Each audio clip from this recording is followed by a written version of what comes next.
Пророк Мухаммад, да благословит его Аллах и приветствует, сказал: «Тот, кто совершил хадж, не допустив ничего греховного и недостойного, вернется домой таким же, каким был в день, когда родила его мать». Совершение хаджа – обязанность каждого мусульманина, который в состоянии это сделать.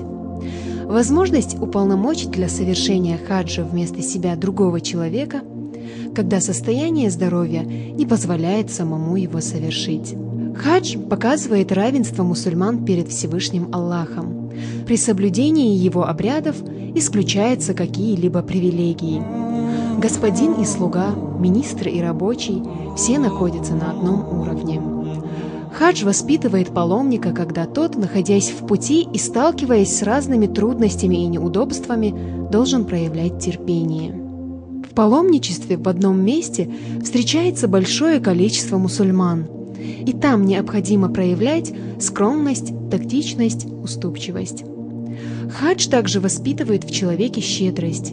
Например, когда он закалывает жертвенное животное на Ид аль-Адха или когда раздает милостыню неимущим. Пусть тот, кто желает начать жизнь с чистого листа, приступает к паломничеству с искренним стремлением. А признаком того, что хадж принят Всевышним, является изменение характера человека в лучшую сторону.